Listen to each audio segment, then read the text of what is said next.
Friends, if you want to watch super hit movie The Fighter in English, then you must like this video. If you're visiting our channel for the first time, don't forget to subscribe to our channel. Friends, in today's video, the movie we're going to talk about is called The Fighter.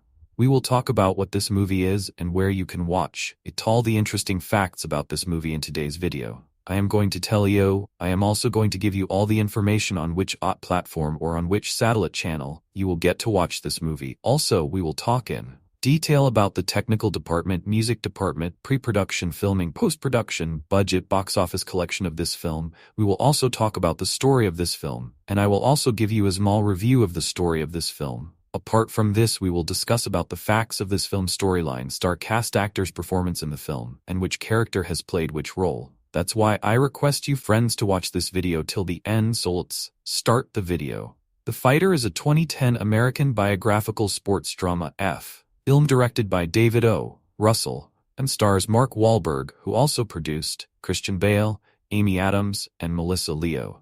The film centers on the lives of professional boxer Mickey Ward, Wahlberg, and his older half-brother and former boxer Dickie Eklund Bale. The film was inspired by the 1995 documentary featuring the Eklund Ward family titled High on Crack Street, Lost Lives in Lowell. The Fighter was released in theaters on December 17, 2010 by Paramount Pictures. The film grossed $129 million worldwide and received positive reviews, with critics praising the cast performances. Many commented that Bale's physical transformation, accent, and mannerisms made for one of the greatest performances of that year. The Fighter earned Bale and Leo awards for Best Supporting Actor and Best Supporting Actress at various ceremonies, including the Academy Awards, the Critics' Choice Awards, the Golden Globe Awards, and the Screen Actors Guild Awards, in addition to nominations at the British Academy Film Awards. Plot: Mickey Ward is an American welterweight boxer from Lowell, Massachusetts.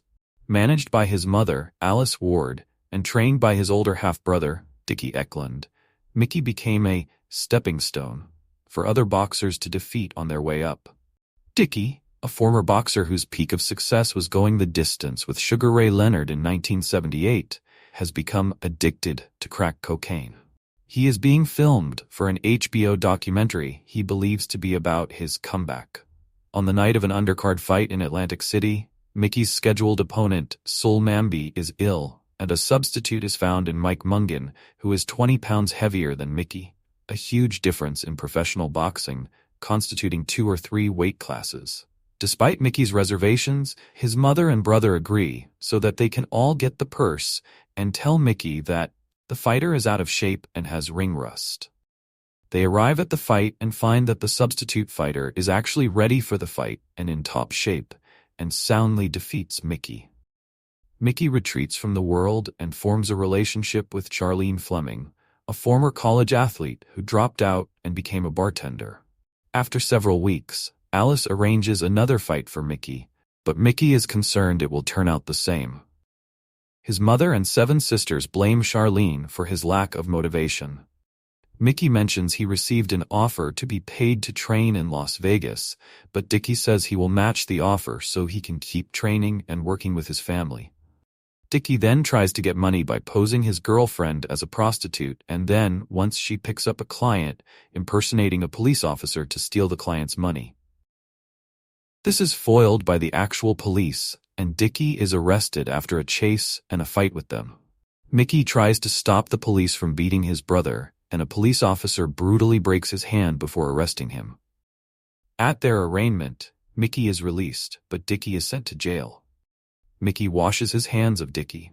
On the night of the HBO documentary's airing, Dickie's family, and Dickie himself in prison, are horrified to see that it is called Crack in America, and depicts how crack addiction ruined Dickie's career and life. Dickie begins training and trying to get his life together in prison. Mickey is lured back into boxing by his father, who believes Alice and his stepson Dickie are bad influences and did more damage to his career than good. The other members of his training team and a new manager, Sal Lanano, persuade Mickey to return to boxing with the explicit understanding that his mother and brother will no longer be involved. They place Mickey in minor fights to help him regain his confidence. He is then offered another major fight against an undefeated up-and-coming boxer. During a prison visit, Dickie advises Mickey on how best to work his opponent, but Mickey feels his brother is being selfish and trying to restart his own failed career. During the actual match, Mickey is nearly overwhelmed, but then implements his brother's advice and triumphs. He earns the title shot for which his opponent was being groomed. Upon his release from prison, Dickie and his mother go to see Mickey train.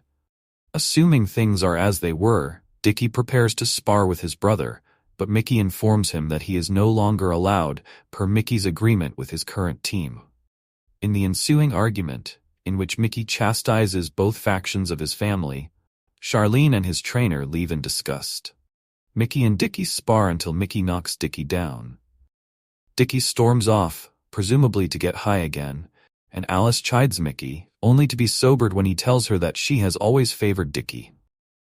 Dickie returns to his crack house, where he says goodbye to his friends and heads to Charlene's apartment. He tells her that Mickey needs both of them, and they need to work together. After bringing everyone back together, the group goes to London for the title fight against welterweight champion Shea Neary. Mickey scores another upset victory and the welterweight title. The film jumps a few years ahead, with Dickie crediting his brother as the creator of his own success. The real-life brothers banter as the end credits run. Cast Mark Wahlberg as Mickey Ward. Wahlberg elected to star in the film due to his friendship with Ward, with whom he shares an inner-city working-class Massachusetts upbringing, in a family with 8 siblings. Wahlberg also was a huge fan of Ward's, calling him a local sports hero. The actor was also attracted to the film's central theme, an ordinary person in an against-all-odds story, which he previously explored in Invincible 2006. To mimic Ward's habits and mannerisms, Wahlberg had him on set watching me every single day. During pre-production, the Ward brothers temporarily moved into Wahlberg's home. To add to the film's realism, Wahlberg refused a stunt double and took real punches during the fight scenes, which resulted in him nearly getting his nose broken a couple of times. Wahlberg underwent a strict bodybuilding exercise regimen, dedicating over 4 years of training to obtain a muscular physique to convincingly play Ward. The last 6 movies I did, I was also secretly preparing for the fighter at the same time, the actor continued. So I would leave 3 hours early for work and go to the gym and spend 3 hours there. I would bring the trainers with me on every movie that I did. His uncertainty over the film's development was overruled by his persistence to get the film made. There were certainly times where I would wake up at 4:30 in the morning, My trainer would ring the bell and, oh God, I'm like, I'd better get this movie made. Kill somebody if I don't get this movie made. Wahlberg hired Freddie Roach as his boxing trainer, helping the actor model Ward's specific fighting style. The last 2 years of Wahlberg's training resulted in the construction of a dream gym in his house for daily use, with a personal boxing ring. He received additional boxing preparation from Manny Pacquiao, Christian Bale as Dickie Eklund. After both Brad Pitt and Matt Damon dropped out due to scheduling conflicts, Eminem was talked to and considered for the role of Eklund, but he ultimately wasn't cast due to recording conflicts with his music. Wahlberg suggested Bale for the role after meeting the actor at a preschool their daughters both attended. Given Eklund's drug addiction, Bale had to lose weight, which he found easy as he had lost 63 pounds in 2003 for The Machinist 2004. Bale researched the part by taking notes on Eklund's mannerisms and recording conversations for the character's distinctive Boston accent. Director David O. Russell believed Bale's task involved far more than mimicry. Dickie has a whole rhythm to him, a music. Christian had to understand how his mind works. Russell and Eklund were both impressed by Bale's dedication to staying in character throughout filming. Bale went on to win the Academy Award for Best Supporting Actor at the 83rd Academy Awards for his performance. Amy Adams as Charlene Fleming, Ward's real-life girlfriend and wife, Russell said of the actress, "There are very few things that a director can have at his disposal better than an actress who's dying to break type and is extremely motivated to break type. Amy was extremely motivated to play a sexy bitch, and that's who the character of Charlene is. She said, as long as it happens between action and cut, I'll do anything. And I said, that's my kind of actress. I loved that she had that attitude. Adams was nominated for the Academy Award for Best Supporting Actress at the 83rd Academy Awards. Melissa Leo as Alice Eklund Ward, mother of both fighters and their 7 siblings, all sisters. Leo won the Academy Award for Best Supporting Actress at the 83rd Academy Awards. Jack McGee as George Ward, Mickey's father. Frank Renzulli as Sal Lonano. Mickey O'Keefe as himself, a Lowell, Massachusetts police sergeant who was Ward's real-life trainer. O'Keefe, who had never acted, was hesitant at first, but Wahlberg told him he could do it because as a police officer, he has to act and think fast on his feet. Jenna Lamia as Sherry the baby Ward. Bianca Hunter as Kathy Pork Eklund. Erica McDermott as Cindy Tar Eklund, one of Mickey and Dickie's sisters. Sugar Ray Leonard as himself, making a cameo appearance as a guest commentator at the Ward-Mungin match. Kate O'Brien as Mickey's sister. Phyllis Eklund Allison Folland as Lori Carroll, Mickey's ex, with whom she shares a daughter Casey. Production development Scout Productions acquired the life rights of boxer Mickey Ward and his brother, Dick Eklund, in July 2003. Eric Johnson and Paul Tamasy were also hired to write the screenplay, which was rewritten by Lewis Collick. In an interview with producer Todd Lieberman, he revealed that rapper Eminem, fresh off the success of 8 Mile, 2002, was originally the first choice for the role of Mickey Ward. However, Eminem turned the offer down. Matt Damon was also considered for the role of Mickey Ward. Mark Wahlberg joined the production in early 2005 with the intention of doing Ward's life story justice. We don't want to do any over-the-top, unrealistic fight scenes. The fighter had been a long-time passion project for Wahlberg, who was a fan of Ward since his youth growing up in Boston. Paramount Pictures, the United States distributor of the film, hired Paul Atanasio to rewrite Collick's draft in February 2007 in an attempt to emphasize the themes of brotherhood and redemption. Hoping to start production in Massachusetts in June 2007, Wahlberg had Martin Scorsese read the screenplay, hoping he would direct. Scorsese turned down the offer, finding the Massachusetts setting redundant after having finished The Departed, 2006. The actor cited Scorsese's Raging Bull, 1980, as an influence for the fighter, but Scorsese was not interested in directing another boxing film. 26. Darren Aronofsky was hired to direct in March 2007, with Scott Silver rewriting the script in September 2007. Atanasio was brought back in as a script doctor film, prior to shooting. I've seen every boxing movie ever made. I'm also a huge fight fan. I fought a little bit when I was younger. Nobody in my opinion, and some of the greatest movies ever made, you talk Raging Bull and Rocky, I saw 30 times. But the fighting just wasn't as realistic as what we hoped to achieve and accomplish in this movie. Mark Wahlberg in an October 2007 interview. Damon signed on to play Dick Eklund, but he later dropped out due to commitments to other projects and was replaced with Brad Pitt, 30. Production proceeded with filming set to begin October 2008, and Christian Bale replaced Brad Pitt, 9. By then Aronofsky had dropped out to work on MGM's RoboCop, 2014, followed by Black Swan, 2010. 32.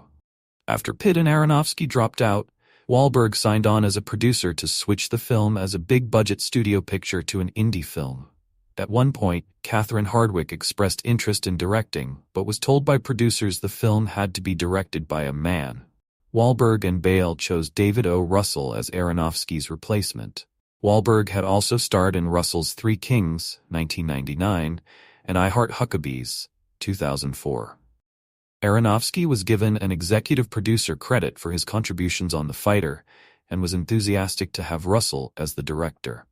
In April 2009, Relativity Media stepped up to entirely finance the film, selling the international distribution rights to the Weinstein Company, TWC, a month later. The Fighter began principal photography on July 13, 2009, on an $11 million budget in a 33-day shooting schedule, which was half the budget that Paramount was working with for. The production utilized Massachusetts film tax credits to cover parts of the film's cost. Filming principal photography took place on location in Ward's hometown of Lowell, Massachusetts. Its boxing matches were shot at the Songas Center at UMass Lowell, and gym scenes at Arthur Romalo's West End Gym, one of the real-life facilities where Ward had trained Aarons. The boxing match footage was created in big, choreographed sections that were taken directly from video of Mickey's actual fights, said Russell. And we used the actual commentary from HBO's Larry Merchant, Roy Jones Jr., and Jim Lampley. Russell used the actual cameras from that era. They were a sort of beta video format camera that gave a very certain look, and we actually hired the director from HBO and his crew, who had done those fights, to replicate them shot for shot. Comparison to actual events. The film has Ward on a losing streak coming into the 1988 Mike Mungan fight. In reality, Ward was 18-1 and on a 4-fight winning streak when he fought Mungan. Ward's 4-fight losing streak actually took place in 1990-91. In the film, Ward is knocked down in round 6 of the Neary fight. In reality, Ward was not knocked down in that fight. The film has Ward's career record as 30-7 with 20 KOs as he fights Neary. In reality, his record at that time was 34-9 with 25 KOs. The film depicts Ward taking a severe beating in the Mungan fight. In reality, the fight went the full 10 rounds and Mungan won by very narrow decision, 96-93, 95-94, 95-94. In the film, during Ward's fight with Alfonso Sanchez, which took place on April 4, 1997, Ward's entrance song is The Warrior's Code by Dropkick Murphys. However, that song was not released until 2005 on their album of the same name. Released to promote the film, Wahlberg appeared on the cover of Sports Illustrated and Men's Fitness, and Bale on Esquire, in November 2010. An advanced charity premiere took place in Lowell, Massachusetts, the setting of The Fighter, on December 9th, a day before the film's scheduled national release. Home media. The Fighter was released in a Blu-ray DVD digital copy combo pack and standard DVD in the United States on March 15, 2011, reception box office. The Fighter had grossed $93.6 million in the United States and Canada, and in other territories it collected $35.5 million for a worldwide total of $129.1 million. The film made a profit over its $25 million budget. Critical response. Review aggregation website Rotten Tomatoes gives The Fighter a rating of 91% based on reviews from 256 critics, with an average rating of 7.810. The site's critical consensus reads, led by a trio of captivating performances from Mark Wahlberg, Christian Bale, and Amy Adams, The Fighter is a solidly entertaining, albeit predictable, entry in the boxing drama genre. Metacritic gives the film an average score of 79 out of 100, based on 41 critics, indicating generally favorable reviews. Sports Illustrated dubbed the film the best sports film of the decade, and one of the best since Martin Scorsese backlit Robert De Niro's Jake LaMotta in Raging Bull. Richard Corliss of Time magazine named Christian Bale's performance one of the top 10 movie performances of 2010, saying, "In a little festival of tart, savory performances, notably from Melissa Leo as the boy's mother and Amy Adams as Mickey's girlfriend, Bale shines the brightest, because he knows that no character, however depraved his status, is only a monster. He finds beauty in the beast." Several critics commented that underdeveloped characters, particularly those of Mickey and Alice, was the main weakness of the film.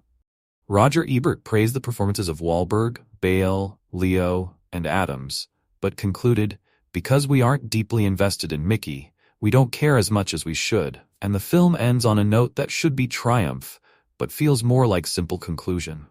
The Hollywood Reporter's Kirk Honeycutt expressed, "The most luminous personality in the film belongs to Adams' Charlene. She too is a woman who takes charge, but she does it through strength of character and love. Her bad girl days are behind her, so she understands a thing or two about comebacks. They only work if you see no other option." Peter DeBruge of Variety wrote, "If The Fighter feels like kind of a mess, lurching from one scene to the next, as if the film itself has taken a few hits to the head, that's not entirely a bad thing.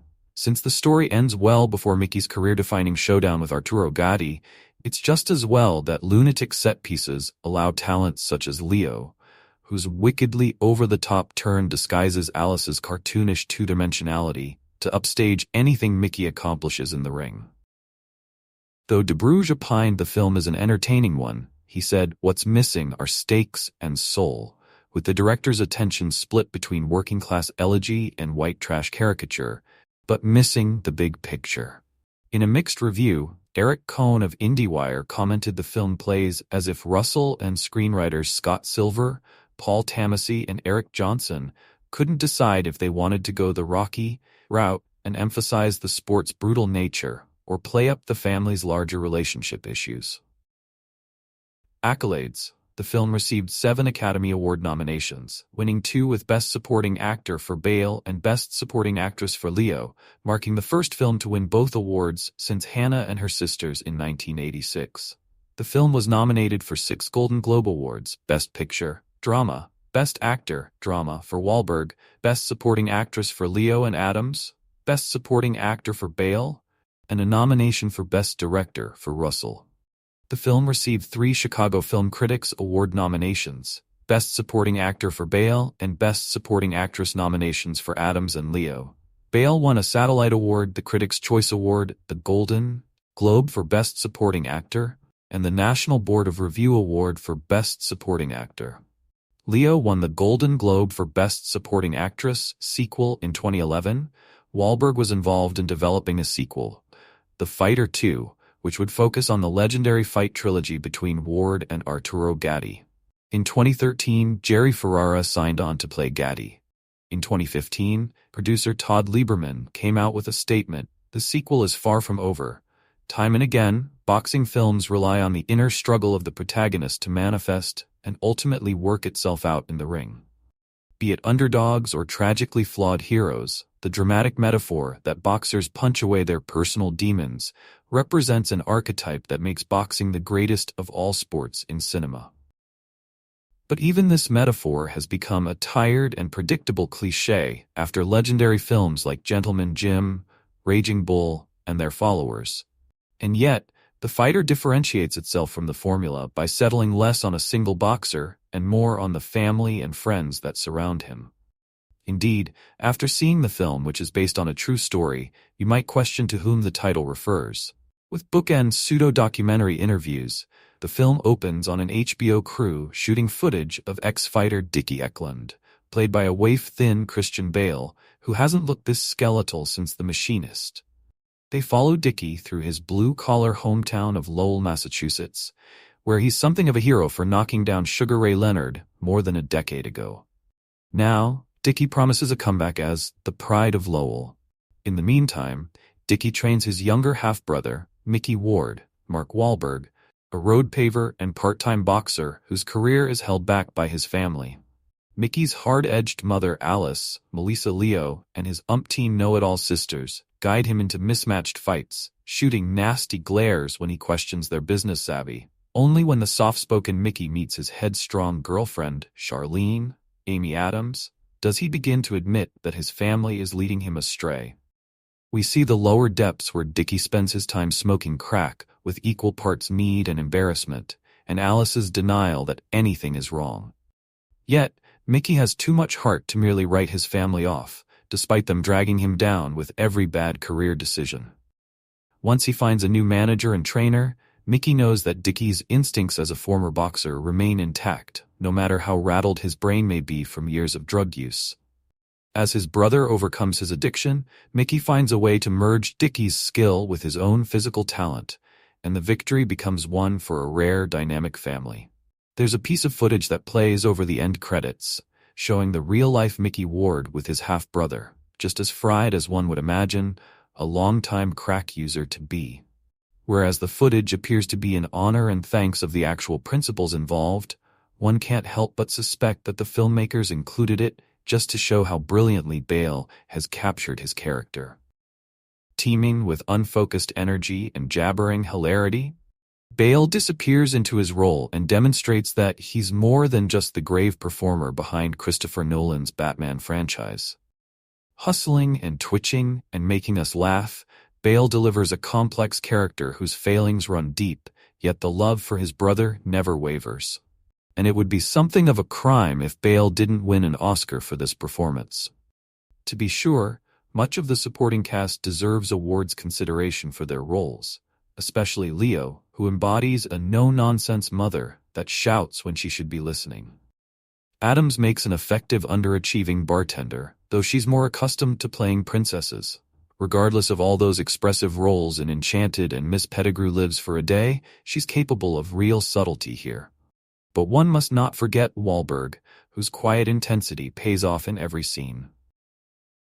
Wahlberg does his best acting in roles that require simplicity and anger, like those in The Departed and Three Kings. Here Wahlberg shows surprising emotional depth that comes as a surprise given his sometimes wooden acting. If there was an Oscar for ensemble cast, The Fighter should win it. For the first time, David O. Russell directs a screenplay that's not his own, and the result is just as thoughtful and visually compelling as his original work. The script had circulated in Hollywood for some time as Wahlberg's passion project. Though at one point, Darren Aronofsky, who serves as executive producer, was set to direct, he dropped out for other projects, notably Black Swan, and Wahlberg turned to Russell, who had directed him previously in Three Kings and I Heart Huckabees. Russell brings a sense of order to those outbursts filled with overlapping dialogue between Mickey's family members and also shows the humor behind Dickie's frenetic energy. Another director may have mishandled Dickie's scenes, making him unsympathetic and dismal, but Russell and Bale present a three-dimensional character who steals the film. Russell takes a palpable cue from the films of Martin Scorsese, not only with the boxing scenes, but in the momentum of the film. The soundtrack keeps the story moving along, and cinematographer Hoyte van Hoytema, Let the Right One In, finds a gritty, grainy style that gives the experience a realistic feel. Accordingly, the matches themselves don't feel like the Hollywood rock'em sock'em bouts from the Rocky movies, but instead painful to watch fights filled with strategy we look for and contacts that we feel in our kidneys, with some shots wonderfully reminiscent of those in Raging Bull. This is a picture that rouses you, makes you want to get up and cheer, and yet deeply confronts you and affects you. Russell displays incredible versatility with The Fighter, leaving his signatures on a film that didn't start out as his project, but turned into one of the best films of 2010. Mickey Ward has less personality than the hero of any other boxing movie I can remember.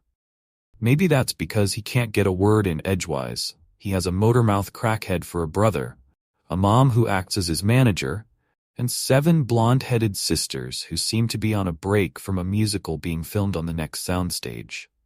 It's easy to imagine Mickey growing up in this family and sitting ignored in the corner. David O. Russell's The Fighter is based on Ward's true story, and perhaps Mickey, Mark Wahlberg, is flat and withdrawn here because he is in life.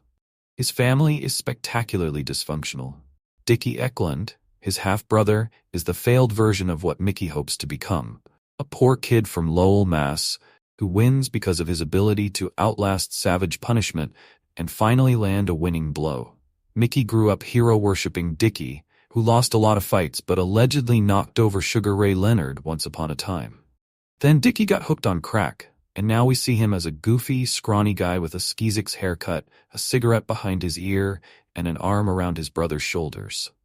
They're being filmed for an HBO documentary, which Dickie thinks is about his own unlikely comeback, and everybody else knows is about his decline and fall. Crackheads sometimes get the two confused. As the movie opens, Mickey doggedly begins a series of defeats and bad matchups. Then his life changes when he meets a sweet-faced, tough-talking barmaid named Charlene, Amy Adams. She knows the neighborhood, knows the story, and knows that Mickey's problem is his family. His mother, Alice, Melissa Leo, in a teeth-gratingly brilliant performance, sees both boys as performers in a long-running tribute to herself. She presides in a living room filled with her 7 daughters, who smoke so much and use so much hairspray, they must be considered fire hazards. When Mickey gets a chance to train seriously in Vegas, Charlene more or less forces him to take it. When Dickie and Alice follow him out there, it's showdown time, and Charlene threatens to leave. But the movie is imprecise about how this plays out, and they're all at ringside at the end. The weakness of the film is the weakness of the leading role. That's not a criticism of Mark Wahlberg, who has a quite capable range, but of how he and Russell see the character. Mickey comes across as a proud, not very bright, very determined man who has apparently never given his family much constructive thought. To say of your family, "They're my family," is true enough, but may not be sufficiently analytical. His love for Charlene is real, but he never quite realizes he really must choose between her vision and his mother's. His character remains strangely unfocused. That's not the case with Dickie, Alice, and Charlene, and those characters are where the life is. Christian Bale, who has played Batman and John Connor in Terminator, and for Werner Herzog played a man who survived in the jungles of Laos, so successfully transforms himself that you foresee a career as a cute-up in the Jackass movies. Melissa Leo, Frozen River, is merciless in her depiction of Alice. Steering her son to failure is more rewarding than having him succeed on his own. She's one of those women, you know the type, who likes the way she looks posing with a freshly lit cigarette. And look at Amy Adams, our beloved Junebug and the nun in Doubt, who is clear-headed and has a strong will and tries to lend those qualities to the man she loves. There are a lot of fight scenes, not as visceral as those in Raging Bull, Rocky, or The Wrestler, but designed more to represent the POV of a sports writer or fan. Because we aren't deeply invested in Mickey, we don't care as much as we should, and the film ends on a note that should be triumph, but feels more like simple conclusion. Hollywood produces, on average, about one boxing movie a year. Boxing. This year's installment, The Fighter, might just be the best one ever. And yes, I know it's lame to proclaim that after seeing a movie once, but The Fighter packs a hell of a punch all around and also boasts 2010's best performance. An enigmatic turn from Christian Bale as boxing prodigy crack addict Dickie Eklund, while also elevating itself as being traditional and unique at the same time. The Fighter centers on the improbable rise of Irish Mickey Ward through the boxing ranks, despite having a ridiculously dysfunctional family in his corner. Ward is from Lowell, Massachusetts, and director David O. Russell does a great job, right from the start, of highlighting the pressure on the shoulders of Ward, Mark Wahlberg, to do something with his boxing career, and also the pressure on Dickie to return to his former glory in the ring while battling a severe crack addiction. Lowell is portrayed as a locked door of a town, with Mickey potentially holding the key to escape. As the movie develops, Mickey becomes involved in a relationship with a dive bartender named Charlene, Amy Adams, who urges Mickey to focus on his career without his family. The performances are all top-notch, with Bale stealing every single scene he's in. The Welsh-born actor proves his amazing talent by allowing Dickie to be charming and a train wreck at the same time. You understand that he's a crack-addicted bum, living on his life's one accomplishment, knocking down Sugar Ray Leonard in a bout, but Bale also vividly portrays Dickie as a man embracing his notoriety as well as hiding from it. Bale should win every single supporting actor award given this year, and in truth, it shouldn't even be close. His portrayal of Dickie is tragic and uplifting. That and his ability to turn a pretty simple movie into something much more deserves to be rewarded at the highest level. The rest of the cast is also strong. Wahlberg's portrayal of Mickey is subdued and strong, with Adams' portrayal of Charlene providing Mickey with the spark he needs to only in life, but in his career as well. Alice, Mickey's mother, played by Melissa Leo, also gives a very solid turn, playing a devoted, caring mother with an inability to help her children as much as she believes she does. David O. Russell's directing is also top-notch. With a movie called The Fighter, you might expect a crippling amount of in-ring boxing scenes, but Russell instead focuses the largest portion of the film on the relationships in this struggling family. And the movie benefits from it. The boxing scenes are efficient and well shot, and never exhausting or repetitive. And the development of Mickey and Dickie throughout the movie allows the final fight to be one that brings you to your feet, rather than making you check your watch, because we're already seeing it over and over in the rest of the movie. Russell's pacing of the movie also strategically mirrors Mickey's basic fighting strategy by drawing you, the opponent, in, allowing you to get yourself comfortable and then knocking you on your ass as it progresses. Russell should be commended on making such a non-traditional sports film, one that allows the actors and situations to carry the workload rather than flashy directing and bombastic action. Final words. The Fighter elevates itself to being greater than the sum of its part. hinged mainly on Christian Bale's enigmatic portrayal of Dickie Eklund. Bale is dynamic and forces you to invest in Dickie and the other characters, and the rest of the supporting cast is also strong. Director David O. Russell's unique approach allows the fighter not to coast to a referee's decision, but to deliver knockout blow after knockout blow all the way to the uplifting, goosebump-producing ending. Not too often in my life have I been moved to tears by a sports film. In fact, outside of Forrest standing over Jenny's grave, Private Ryan standing over Tom Hanks' grave, or that final aching camera shot in Pay It Forward, I don't think I've cried too much watching any film. Not that I'm saying The Fighter moved me as much as those films, but it did give me a lump in my throat and a tear in the eye. It's got characters you care about, even if they are a little bit trashy and a little bit rough around the edges. I get it, I really do. The thing about film is that the audience will always connect with great characters, good or bad, and I certainly connected with the ones in this movie.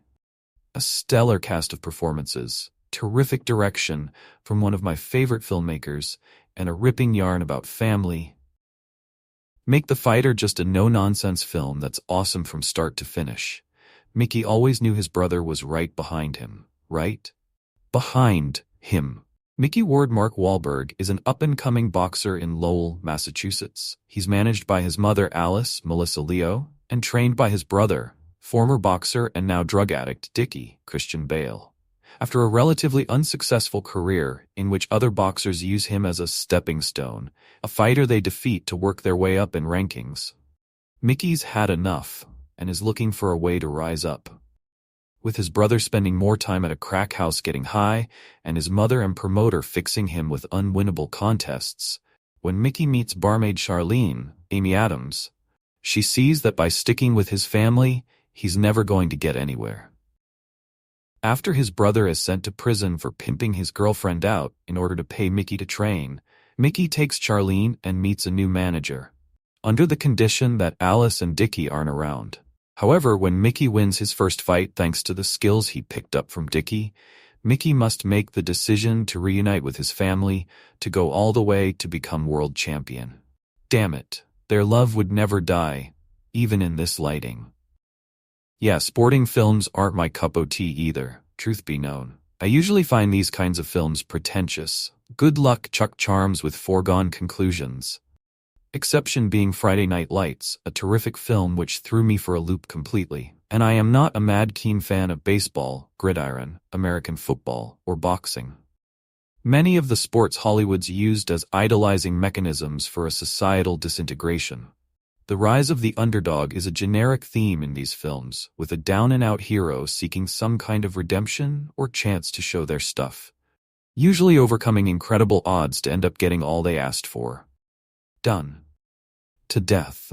So we come to The Fighter, a film I'd seen win numerous awards but had very little interest in due to its central conceit as a boxing movie.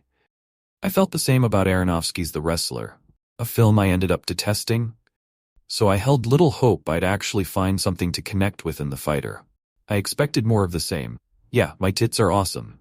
What I got, however, was a far different result than a simple boxing movie. I got a family drama, a romance, and a love story about two brothers who love each other through thick and thin, and they just happen to be boxers. The boxing, inasmuch as it's a driving force of this film, is almost incidental in the actual story. The focus of the film is the journey Mickey and Dickie Ward have as brothers and friends, with a smattering of boxing thrown in for good measure. The added weight of this being a story based on actual living people, the real Mickey and Dickie show up in the end credits, isn't obviously accentuated by the film, even though an opening title card states as much, and you kinda get the sense that the story of Mickey and his wayward older brother was more important than whatever happens in the ring. David O. Russell, whose film Three Kings remains a pivotal cinema experience for me back in 1999, shot this film in a retro, almost documentary style, with a fluid camera style and handheld intensity that not only serves to keep the audience as unbalanced as the characters, but right into the brutal emotions of the characters as they fight, love, and lose. You'd better fucking stay down, man. The cast, particularly the three central ones, are fantastic. This is an actor's movie, and Wahlberg, Leo, and Bale deliver on all counts. Wahlberg, an actor I normally don't have a lot of patience with because he seems to whisper everything he says, looks the part, and plays the part of the wannabe professional boxer. An acutely pained performance, knowing he's balancing his career potential with his family.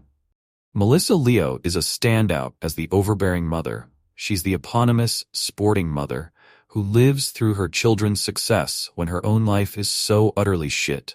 Frankly, she's a terrible woman for most of this film, but by the end, I came to appreciate her. Christian Bale, who stepped straight out of The Dark Knight and into this, is astonishing. He literally inhabits the persona of somebody so frankly fucked up it's beyond belief. Dickie is, at least as far as the audience is concerned at the beginning of this film, a loser. He's high on drugs, displays callous disregard for anybody other than himself, and lives in his past glories almost constantly. Dickie Ward once fought and defeated Sugar Ray Leonard, no small feat, but his failure to capitalize on this success remains the main sticking point for his anger and frustration. Bale is mesmerizing, he's funny and saddening in his portrayal, and without doubt completely deserving of his Best Supporting Actor Oscar. So too is Leo for her role, deserving of the Oscar for Best Supporting Actress. Amy Adams as Charlene is intense, but her character felt a little like